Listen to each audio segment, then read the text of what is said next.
Yes, we're recording, so we're going to get right into it. So, all right, guys, thank you so much for being on the podcast. I appreciate it.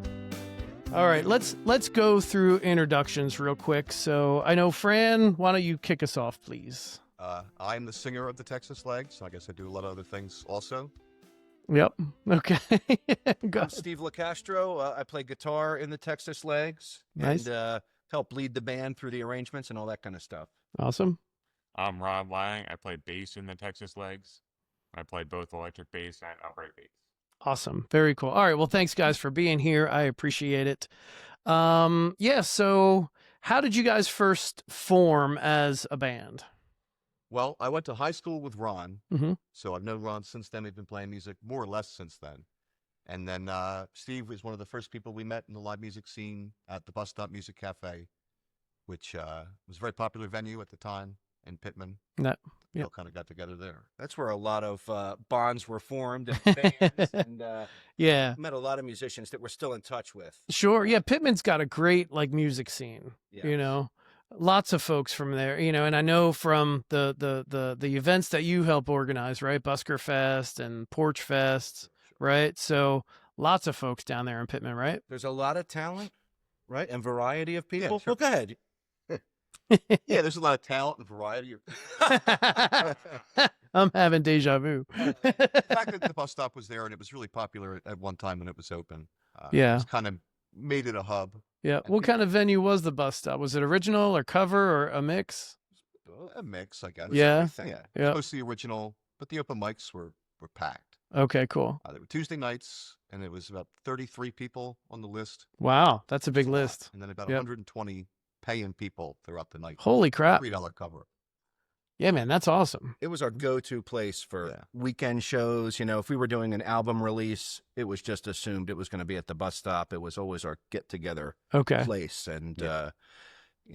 Vic Martinson, the owner, kind of really cultivated a lot of the music scene Yep. in Pittman, which is still going on. I don't think we brought it, but Steve did a book about it. Oh, really? Yeah. I have a copy in the car. Okay. Nice. Yeah. What's it Thank you. called? Let's plug it. What's it called? Memories from the Bus Stop Music Cafe. Okay, It's cool. on Amazon. Yep. And, we wanted to, people still talk about, as we do, anybody who had been there Sure. always wants to talk about it, always wants to remember it. Right, right. Yeah. And so we got anecdotes from a whole bunch of people who went there Mm-hmm. and would frequent there, and got some pictures. And Molly Fitzpatrick and Sue Brown did a lot of work organizing it and collaborating everything.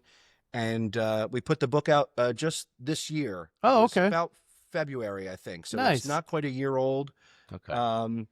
That's But, awesome, It though. was a lot of fun to Yeah, go man. back through those memories. That's know? fantastic. So a lot of people know it's through there, Sure. and they would consider that like a Pitman connection that Right, right. exists even after the place closed. It was the Human Village after that for a little while. Oh, okay. That's the connection. Because I Yeah. think I've heard of the bus stop, but didn't really know what it was. And then when I first met Leanne, she was talking about the open mic at Human Village all the time, because I think that's kind of where she got her start. That's how as we far- know her. So. Yeah. So, okay, cool. Awesome. All right. So after you guys formed as Texas Legs, then where did it go from there? Did you guys do a bunch of cover gigs? Did you do original stuff? Like, where did it go? Well, we used to do like mostly cover blues shows, Mhm. because then you don't have to like learn a lot of classic rock standards that you don't want to learn. Okay. I don't want to sing Born to Run, Yep. with all due respect. I don't Sure. wanna do that. Yep. So if we were like a blues band, we could say like, oh, we don't play that. Like we don't do Billy Mhm. Joel songs Right, or right. 80s Joel only. Right? We can get away with that. Nice SNL skit. So we did a lot of that, and then we did a lot of the coffee house, like a semi-acoustic or I guess electric and an acoustic environment in the small, like the Barrington Coffee House and all Yeah. those kind of places. Barrington Coffee House. I Remember went. Barrington Coffee House? Yeah, I went there one time. I attempted to go there one time for an open mic, and the place was packed. I mean, I got there like 15 minutes after it was supposed to start or something like that, and I was like, there's no way I'm ever going to get on the list here. It was And ridiculous. as packed as it was, though, it was a listening room. Yeah, They all really yep. listened, and they took Yep. it very seriously. Yeah, And yeah. quite a strong community. Sure. A lot of those sure. people are still Floating in around, tows. they're floating around. Are they? Um, Yeah. And they consider themselves extended family, just like the bus stop people do. Yeah, You man. know, because the bonds were so. That's awesome. Okay, so you guys were kind of like a blues band, and then We what? settled into that, and then we Mhm. did a lot of original music, and it wasn't always so palatable. And Mhm. we would play at the Philly gigs. We did pretty prolific with the Lickety Nice. Split on 4th and 7th, Okay. Yep. whatever it's called now. Yep. Up and down South Street. Yep. Playing those all kind the of rock places, clubs. and Very cool. Fire, Mm. and all those Girard Avenue Nice. places. Yeah. So we did all that, hmm and yeah, I don't know. That was enough for that, and we'll do some of that again, I guess, too. But Okay. But yeah, we have always kind of written original music. yeah, Mhm. I guess just a matter. Maybe it took a couple years for us to play it out Okay. exclusively. Yep. You know. Yep. because you got to play for 3 hours. You got to start Yeah. Yep. playing other people's music. It's very true. It's weird how like the cover, like as most people know, I'm the solo acoustic cover guy. So all my gigs are 3, sometimes 4 hours. I'll throw in 1 or 2 of my originals in those sets, but it's all cover music. You're there But to yeah, be a crowd pleaser, also. Like, right, Not that we couldn't play 3 hours of original music. right, Nobody right. Wants Yeah, to pay us to hear that. that's true. That's true. I mean, unfortunately, that's true. Although I feel like the South Jersey scene is growing a little bit when it comes to original music. I mean, I see more and more people. There's more people getting together. Yes. Because when you go out to these places, you're always reminded that, like, people are going out there. The people are out there hmm going to the open mics and going to the live music things. And it's so fragmented sometimes. Yep. But sometimes something happens that brings them together a little bit. hmm Cross-pollination. Yep. perhaps. It was one of the reasons why I created this podcast was because once I got back into the music scene, because I was married for a long time and took a hiatus from music in general and became a dad during that time. Once I got back into playing my guitar, I was like, I want to go to an open mic. So I ended up going to Harper's in Clementon, Okay. which is where I ended up meeting Leanne, and yeah, I started meeting a whole bunch of people there, and then I started exploring different open mics. I think I ran into you at Core 3 one night. I think me and Leanne were at Core 3 open mic one time. Had my very first gig at Core 3, or so as my network expanded, I started to realize, like, man, there's a lot of talent here. I wish there was another place for people to kind of promote their stuff. So here we are. Yeah, you got to do it yourself. That's right. That's right. And then I don't know if you're familiar with like Shay Arthur, Michael Songs. Yeah, they're doing that whole original artist circuit over at Double Nickel once a month. Played it. I did. Did you guys? Did you Yes, play I it? Did you? Yeah. Okay. It's great. It's great work they're doing over there. Yep. And Yep. just getting people exposure and Mhm. in front of people. There's a crowd there. People are out. Oh, to I hear was there live this music. past Monday, and it was packed. Yeah. Like I normally don't drag my kids to stuff like that, but Jason Egger was playing. I'm a big fan of his. Sure, we did. Red Desert Motel was on the show here, and Tim owns the company On the Record, so or the store I should say. So I was like, let me go see Jason and Tim. And yeah, they were great. I met Eric Swank. I'm gonna have him on the show sometime soon. But yeah, it was a good time, and the place was packed. And it was like, man, there's a lot of people here for original music. Yep. I think people do want to hear it. Mhm. You know, People like live music. yeah. And Yep. even the originals, I think people are open to it. Yep. You know. There does seem to be that I'm noticing more now. It's like there are like even in that room, right? Sure, there's a lot of people there that are just kind of supporting their friends, but I know at least one person. Shout out to Brooke Lynn. She's there regardless of who's playing. Her and her husband Ken are there regardless of who's playing, just to hear like the original music. So it's cool that it's growing like that. Anyway, let's talk a little bit about kind of individual journeys, right? So where did you first start? How did you first pick up an instrument or whatever? Let's start there. So in the year 2000, I was looking for a hobby and I started playing electric bass. Okay. And then for a few years, I played electric bass and I taught myself guitar and piano as well. Mm-hmm. And then sophomore year of high school, I got an upright bass through the school Oh, nice. and started learning upright bass. And then I went to Penn State University for performance in double bass. Fran and I had been writing songs together since around 2005 Okay. when we graduated from Clearview. Okay, cool. Nice. And then what kind of projects were you into? Were you ever into any other projects other than Texas Legs? Oh, yeah, yeah. Mhm. Big time. Yeah. Like I what? played at Penn State. I played in the orchestras and jazz band. I Mhm. used to play with the Williamsport Symphony in Oh wow, Pennsylvania. I nice. play with a lot of different orchestras across Pennsylvania, mostly. So Uh, orchestras, are we talking like classical music Yes, then, or yes. okay, nice. So you're like legitimately classically trained musician then, right? Yep. You would consider yourself. I play That's cool. jazz as well. Oh, okay, cool. What kind of who are some of your influences? Whether it's classical, jazz, rock, whatever. I like Charles Mingus. Okay, I like Geezer Butler from Black Sabbath. sure. Yep. I like a French bass player, Francois Rabath. Mm-hmm. Never heard of him, but I'll check him out. Yeah. I'm not a jazz guy. Those are my bass influences. Okay, anyway, cool. Things like that. Very cool. All right. What about you, Steve? Where did you Yeah. kind of get your start? You know, I always loved music growing up, and I would listen to my mother's CD collection Mhm. growing up in the 90s. I was born in 84, so I was a child of the 90s, and Nice. listening to CDs and reading the liner notes, and I was always fascinated with it. So my parents got me guitar lessons when I turned 13, Hmm. and I ended up taking them for many years. And it wasn't until I started getting out to the open mics that I started playing out and about, but I would always try to write and record music at home and just try things out and play guitar just enough to do a part or a piano. And so I was always interested in recording music and writing songs. Nice.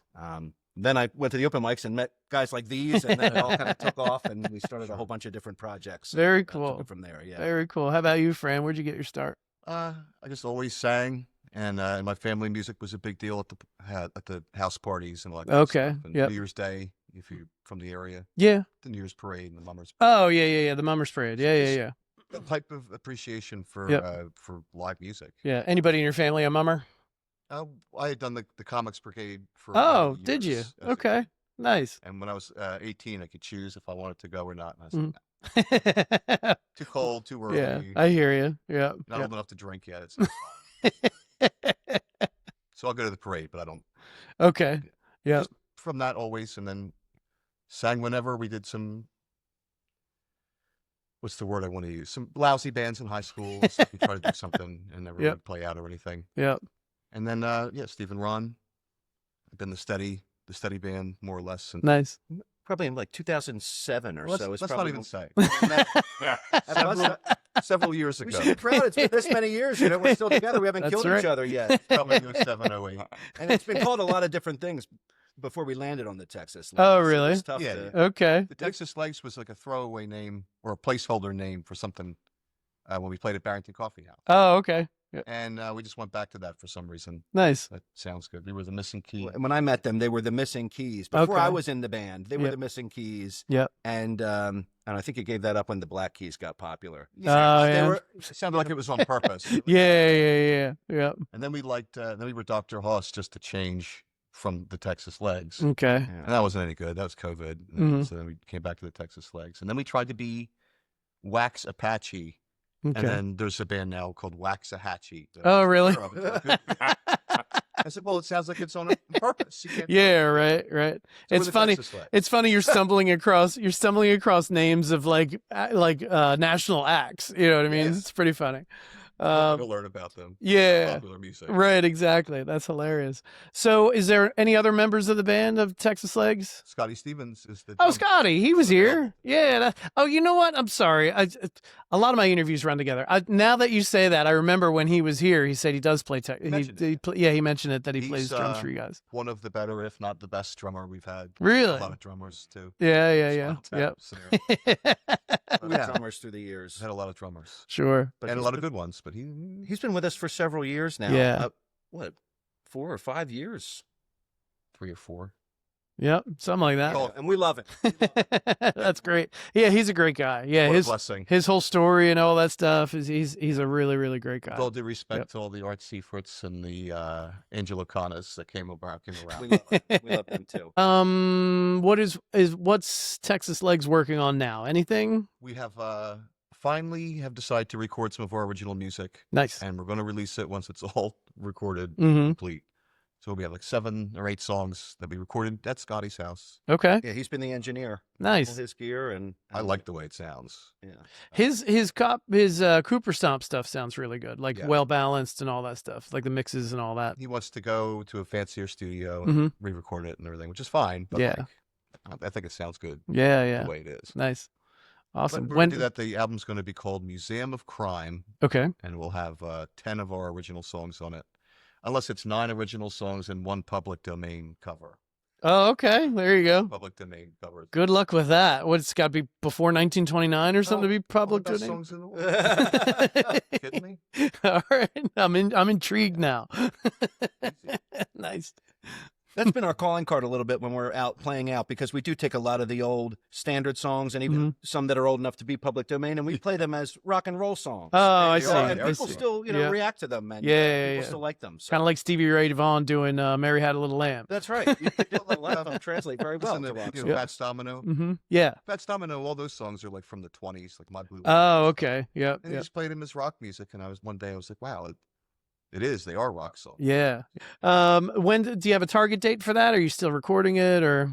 We wanted it out before now, but it's not. Sure. Yep. It's not out. So we're Okay. gonna do one soon. It'll be Sometime out soon. soon. I'd like to have it out in the beginning of the next year. I can't. Okay. Cool. 'Cause even if we get it all done and recorded and work on it, like it's going to be Christmas. Yeah, and we want yeah. some work on that. Yep.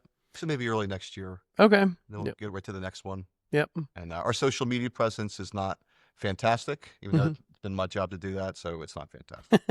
Once the album's together and the album's out, and then we're going to have T-shirts. And Nice. So then we'll be on Instagram and all that stuff. Very cool. Right now we're on YouTube. There's some videos on YouTube. We're on Facebook. Yep. I think we have an Instagram, but I don't know the password to it. It's not active, but it exists. And I That's think funny. there's Bandcamp stuff and all that too. But all that Nice. stuff will very shortly be updated in one fell swoop. Okay. Nice. Be available.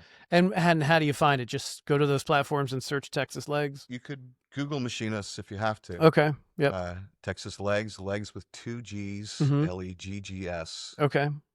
Very cool. Good to know. We're the Good only to know. one of those. Yep, We're the that's only good. Texas Legs. That's good. I think.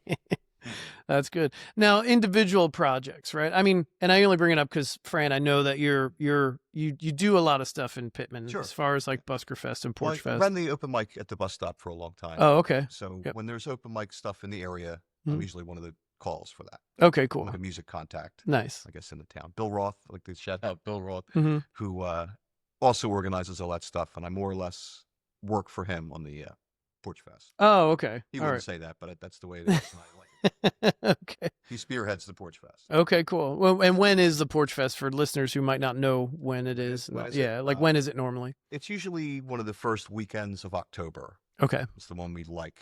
The weather's usually pretty merciful. Cooperative. It's cooperative. It hasn't rained yet. Yeah.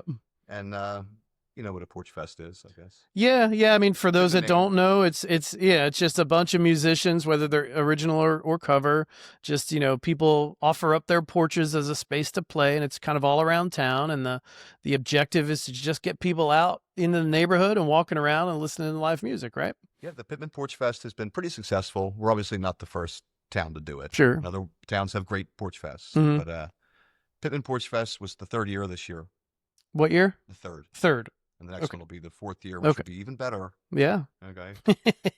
Hopefully. But it's been going really well. The hosts have big parties. Hmm. Start cooking hot dogs and open bar for strangers. Yeah. It's It's pretty really sweet. nice for in these politically divided that you just open the doors and your neighbors and whoever Right. just comes in. It's really nice to see everyone getting along for like a whole day Hmm. is the goal. Yeah. It's nice to see it.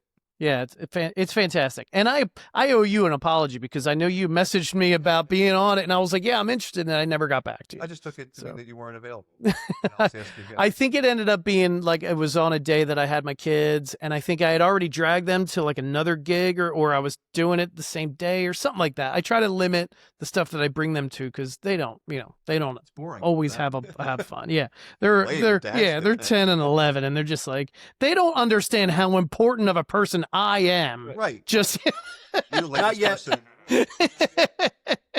Well, it was funny. We went to the original artist circuit at Double Nickel on Monday. I took them there, and you know how the community is, right? You walk into a room and 3/4 of the room knows who you are. So like all night you're saying hi to people and goodbye to people and all that stuff. And the kids were finding like, what's going on? I'm like, your dad's kind of a big deal. That's the best part about going out is seeing people. Right, And exactly. just Yeah. catching up with everybody. Yeah, You know, because yeah. it is an incredible community. It's so much fun. It's so much fun. It really is. And it's very supportive and uplifting. You know what I mean? Like Sure. everybody, I don't really get a sense of too much competition in this community, but not Only in not the too many. healthiest sense of the. Right. It's like, oh, so and so is doing this. I better up my game. You know, it's kind of like that. Yep. You're not mad at them. 'cause it's Encouragement. teammate. Right. Exactly. Yep. Very cool.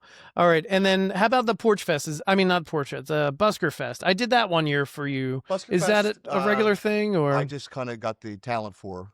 Someone else decided to do that, so I'm not going to take credit. Oh, okay. All right. Gotcha. But, you Yep. know, I helped organize the talent. Okay. the Is the objective to be annual for that as well, Yeah, just like Porch did it Fest? the first year, and I think it got rained out. And then the second year, I wasn't able to be there. Right? Okay. Something like that. 'Cause Yep. we did the private party for Steve's Right. coworker. Gotcha. So- Yep. Yeah. But yeah, they like it to coincide with other town events that are happening on Broadway, Okay. and I like that because the big point when we started doing music events with the town again, because Mhm. we used to for the bus stop years ago, there was the Pittman Music and Arts Fest. Yep. Which was a big deal for a little while until they stopped doing it. But I wanted to demonstrate the value of the live music hmm to the people who run the town and do the events. Like, what a Yeah. valuable commodity that there's enough people interested to do live music and to come see live music. Yeah. It's a very valuable tool to the uptown. Sure. Please use it. And they're starting to use it more and more, Yeah. which is great.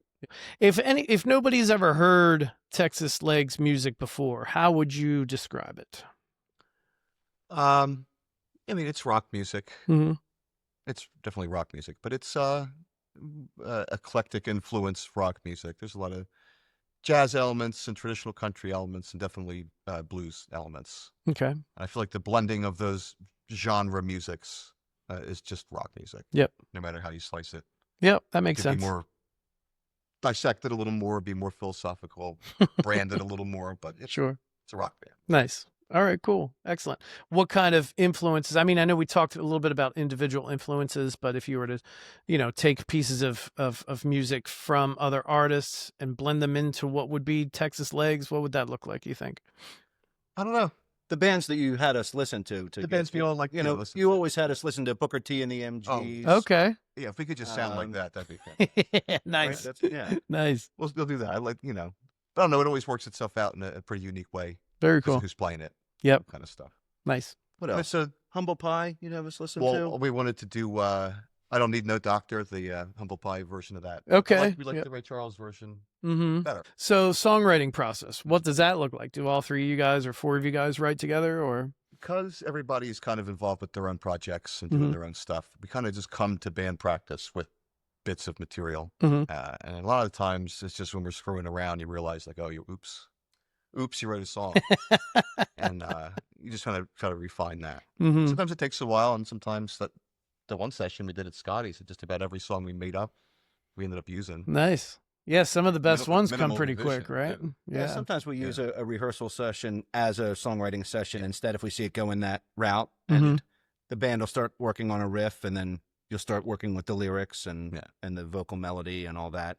But We also like to recycle riffs from Yeah. previous songs that we Yes. don't play anymore. Yeah, We use- true. Yeah. We use previous chord progressions in Nice. newer songs that we create. There you go. that's Nice. Scrap them up. Our bag them of up. tricks, that was Yeah. amassed over the years. That's awesome. Yeah. Very cool. Do you guys have any gigs coming up that we should know about We yet have or no no? gigs Mhm. on the calendar at this moment. Okay. Kind of the time of year, but it is time to start booking for next year. Yep. So again, early next year, I'm sure you'll Yep. see plenty of us once. Yep. Once the album's out and once we have T-shirts to Mhm. sell, you're going to probably see a lot of us. Very cool. I would say Facebook is the best place to keep up with us, right? Yeah. Because we Yep. always make a Facebook event, and if they follow our page on there, then Yep. when we get the gigs out. So is there anything else you guys wanted to kind of talk about or promote before we get to the performance itself? No. I'll give a shout out to some of my projects. Yeah, please do. yeah. Yep. Yeah. I know we talked about your In the stuff, so brownies? let's go through all that. Yeah, Yeah, please. This is Ron. Yep. Ron and I are a part of the Brownies. Is a big project for us. Mm-hmm. I do a lot of songwriting for that project. And What kind of project is the Brownies? What they're are country Americana. they? Okay. We just put out a live album this year and a studio album. Oh, wow. Nice. Yeah, and you can find us anywhere you stream or Mhm. at thebrowniesmusic.com. And we've got a back catalog. We've got 5 or 6 other albums available. Wow. to Nice. stream. All right. And we're always working on new stuff with that. And that's the big one I always want to get out there. But Mhm. And it's, sorry, I just want to make sure people Yeah. can find you. So the Brownies, just regular Brownies. Brownies. Yes, that's Okay. right. There are a couple other Brownies out there streaming, but you'll find us. Okay. And yeah, we've been doing that project for about 20 years. Nice. And, Yep. Ron's been with us for at least 10 years, probably 15 years. Very cool. Very cool. And, that's my big one. But I'm also working on an instrumental project called First Adventure. Yeah. With Oh, Nate nice. White, where we're doing instrumental jazz Mhm. originals. And I've also been doing some songwriting with John Sheldmeyer, and we're working on some country originals. Okay. So there's a John lot, Sheldon. lot in the hopper. Very cool. Very cool. Yeah, and I also play with my folk trio, the Kingston Brothers. Okay. I think I've heard of you guys. Yeah, we play at the Pine Tavern Distillery a lot. That's fun. why. Yep. I play there quite a bit. Yep. And Yep. I play with Super Lemonade, which is like a classic rock cover band. I know them too. Yeah, man. Yeah. Ron's a busy guy. And I play with the Screamin' Rockets, which is like Okay. a space sci-fi themed rockabilly band. Very cool. Yeah. Nice. Nice. And you guys got gigs regularly and all that stuff? Yeah. Yeah. Awesome. Awesome. All right, cool. So yeah, everybody listening, check out all these different projects from these guys. Yeah, thanks for being on the podcast. I appreciate it. What songs you going to do for me today? I know we're going to play A Man of No Importance. Okay. It's Okay. a song that we wrote that Steve had written for the Brownies. Okay. Instrumental. The vocal melody was done by Ron on the bass, Okay, cool. Bo on the upright bass Nice. on a Brownies record. Yep. And then one day I wrote lyrics to it, so now we play it as this song. Nice. And I don't know what the second song's going to be yet. We'll have to discuss it. You'll have to decide pretty quickly. We'll do it as soon as we're done the first song. It'll be a mystery. This is A Man of No Importance by the Texas Legs.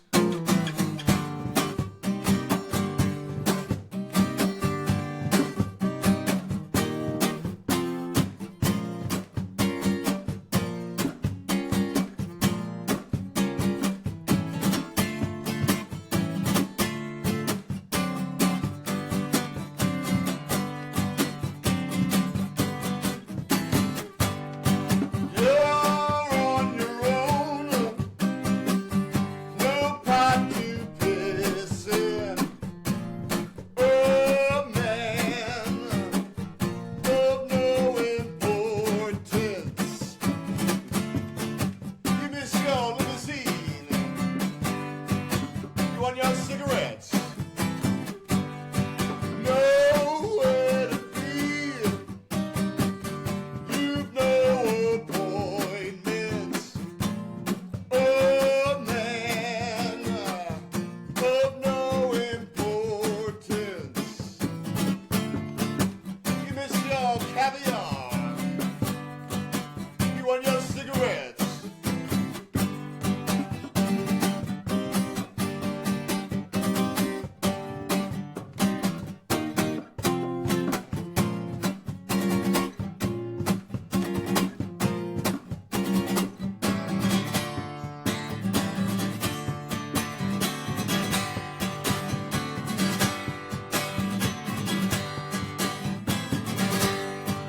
You're on your own, no part to piss in.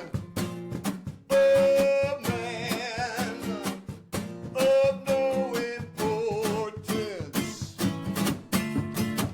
You want your limousine, you miss your cigarettes. All right. Nice. Good job. That's Four Out by the Texas Legs.